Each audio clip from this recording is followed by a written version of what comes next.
Hello students, welcome to you in your physics class. मैं आपका physics teacher Pradeep Sharma. Class 11 में बेटा हम लोग जो चैप्टर पढ़ रहे हैं वो चैप्टर है प्रतिशत त्रुटि, और इस चैप्टर को हम लोग आगे बढ़ाएंगे न्यूमेरिकल्स के जरिए। ठीक है, यानी न्यूमेरिकल्स हम पढ़ चुके हैं कई तरह से। थोड़ी सी बात और आगे करते हैं, क्या होंगे न्यूमेरिकल्स, कैसे होंगे न्यूमेरिकल्स। तो आज पहला जो एक न्यूमेरिकल दिख रहा है वो है कि एक राशि है, कोई भी एक आपके पास फिजिकल क्वांटिटी यानी फिजिकल एक राशि जो है वो आपको बता रहा है कि उसका जो समीकरण है, उसको प्रदर्शित करने का जो समीकरण है वो है S = AB² है। ठीक है, अब इसमें A, B और C के मान को जब मापा जाता है, मापन किया जाता है, मेजर किया जाता है, तो इनके मापन में जो एरर्स हमको मिलती हैं वो प्रतिशत त्रुटि हमको मिलती है, वो मिलती है 1%, 2% और 3%। जैसा कि हमको यहाँ पर दिया गया है, बिल्कुल इसी ऑर्डर में बात करेंगे। A के लिए 1%, B के लिए 2% और C के लिए 3% की हमको त्रुटि मिल जाती है।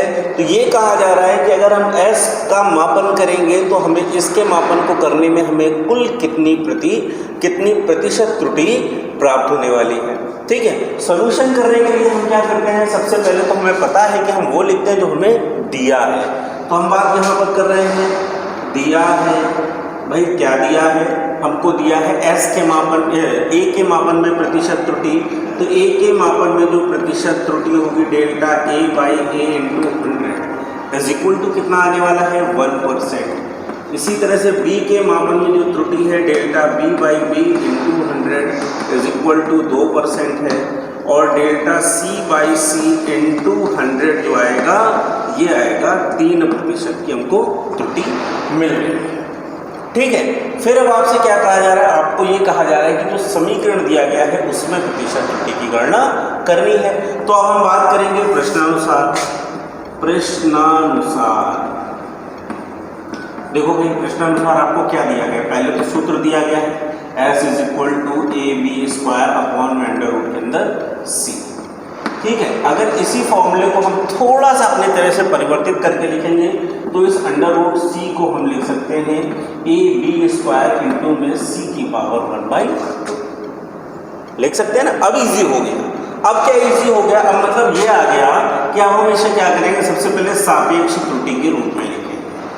तो भाई सापेक्ष त्रुटि के रूप में पहले S को अगर सापेक्ष त्रुटि के रूप में लिखते हैं तो डेल्टा S/S इक्वल A को लिखेंगे डेल्टा A/A प्लस B² है।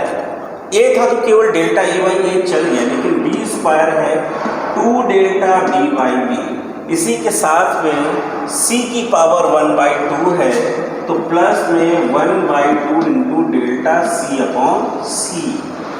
ठीक है, इसी के बाद अगर कहता है तो हमें तो मान प्रतिशत में निकालना है, तो क्या करेंगे, प्रतिशत त्रुटि के रूप में, और इसी को अगर हम प्रतिशत त्रुटि के रूप में लिखने जा रहे हैं तो हमको वैल्यू क्या मिलने वाली है, देखते हैं।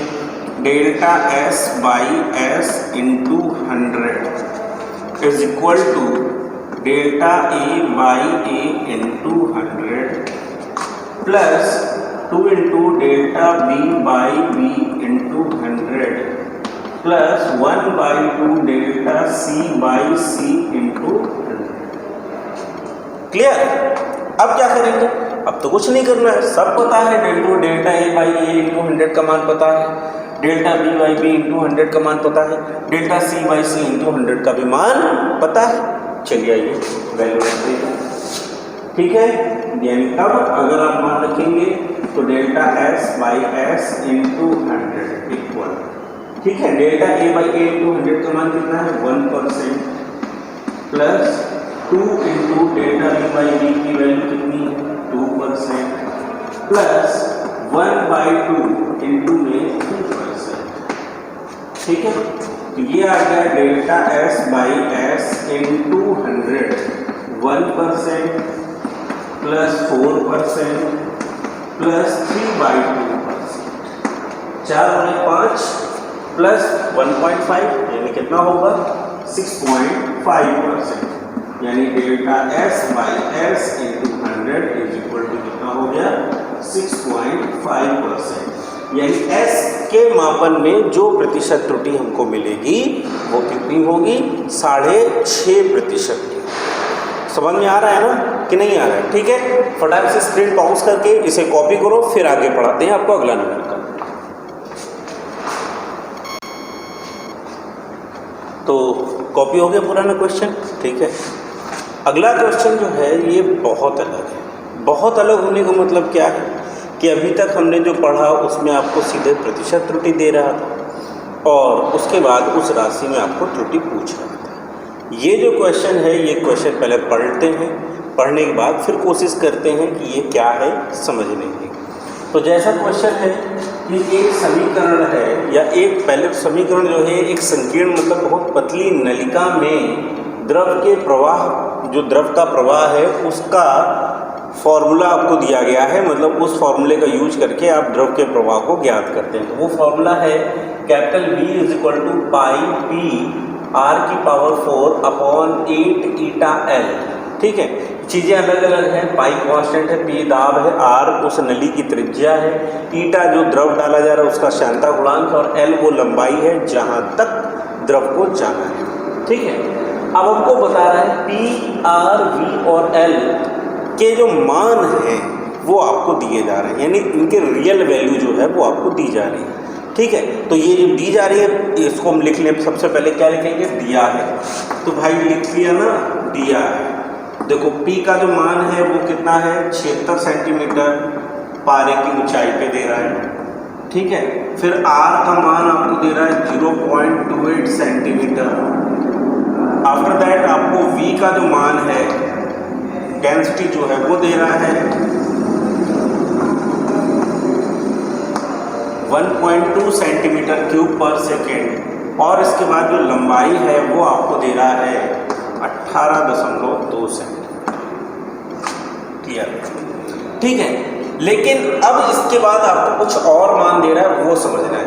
यदि ये राशियां क्रमशः 0.5 सेंटीमीटर लंबाई यानी जो दाब है वो 0.5 सेंटीमीटर, फिर आपको दे रहा है त्रिज्या 0.01 सेंटीमीटर, फिर आपको दे रहा है इसका आयतन वो है 1 सेंटीमीटर क्यूब पर सेकेंड और फिर आपको दे रहा है लंबाई है 0.1 सेंटीमीटर की यथार्थताओं तक मापी जाती है। यानी इनका जब मेजरमेंट किया जाता है, जब मापन किया जाता है तो इनमें इतनी इतनी जो है वो त्रुटि हो जाती, प्रतिशत में नहीं, इतनी इतनी, एक बार के मापन में हमें इतनी त्रुटि की मान, इतना त्रुटि में पता चल जाएगा। ठीक है, तो ये जो त्रुटियां हैं ये हमारी है डेल्टा में, यानी पहले डेल्टा P दे रहा है वो दे रहा है 0.5 सेंटीमीटर। ठीक है, फिर आपको दे रहा है इसके बाद delta R that means 0.01 centimetre, फिर दे रहा है डेल्टा V इक्वल कितना है 1 सेंटीमीटर क्यूब पर सेकेंड और फिर दे रहा है आपको L यानी डेल्टा L इक्वल कितना दे रहा है 0.1 सेंटीमीटर। ठीक है, इतना सब देने के बाद आपसे पूछ रहा है कि इसके श्यानता गुणांक कहाँ है, ये कह रहा है इसमें प्रतिशत त्रुटि की आपको गणना करनी है, इसके लिए प्रतिशत त्रुटि आपको ज्ञात करनी है। तो सबसे पहले बात करते हैं, जैसा कि हम लोगों को प्रश्नानुसार दिया गया है, प्रश्न के अनुसार बात करते हैं। प्रश्नानुसार आपको क्या क्या दिया गया है, प्रश्नानुसार में आपको जो फॉर्मूला दिया गया है वो दिया गया है आयतन के लिए और आपको ज्ञात क्या करना है यहाँ से श्यानता गुणांक, तो इसको यहाँ ले आएंगे, इसको यहाँ लेकर आएंगे, कोई प्रॉब्लम नहीं। तो बस हम उसी से लेके चलते हैं, eta is equal to pi P R की पावर 4 अपॉन में क्या आ जाएगा 8 कैपिटल V अपॉन L। सबसे पहला काम ये है कि इसको सापेक्ष त्रुटि के रूप में बदल दें। ठीक, तो लिखेंगे सबसे पहले सापेक्ष त्रुटि के रूप। ठीक है, जब इसको आप सापेक्ष त्रुटि के रूप में परिवर्तित करेंगे तो यहाँ पर बन गया delta eta upon eta equal pi constant है बाहर हो जाएगा, तो बचेगा delta P upon P। R को अगर लिखेंगे तो 4 delta R upon R plus 8 बाहर हो जाएगा, न्यूमेरिक है, तो डेल्टा V अपॉन V और plus delta L upon L। Simple सी बात हो गई ना, अब तो समझ में आ गया, जैसा हमको दिया गया हम वैसा इसको बना चुके हैं। ठीक है, अब लिखेंगे इसको प्रतिशत त्रुटि के रूप में। प्रतिशत त्रुटि, प्रतिशत त्रुटि का मतलब दोनों तरफ 100 को मल्टीप्लाई, केवल delta eta by eta into 100 equal, bracket बना लो, delta P by P plus 4 delta R by R plus delta V by V plus delta L by L, bracket में मल्टीप्लाई 100।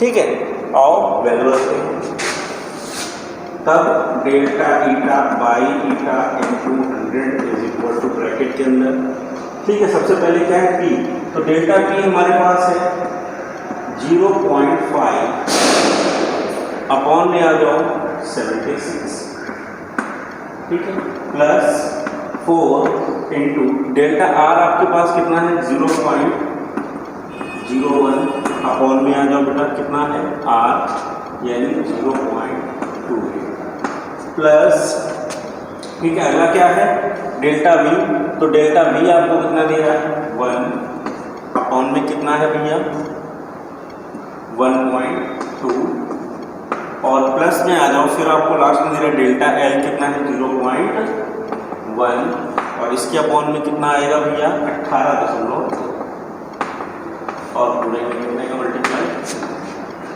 ठीक है, इसकी कैलकुलेशन आप अपने मन से करेंगे और जब अपने मन से आप इसकी कैलकुलेशन कर लेंगे तो आपको इसका आंसर जो मिलेगा वो लगभग 23 समथिंग आएगा, यानी डेल्टा ईटा अपॉन ईटा इंटू 100 की जो वैल्यू आएगी वो लगभग 23 कुछ और आगे लिखेंगे आप। समझ में आ गया कि नहीं है?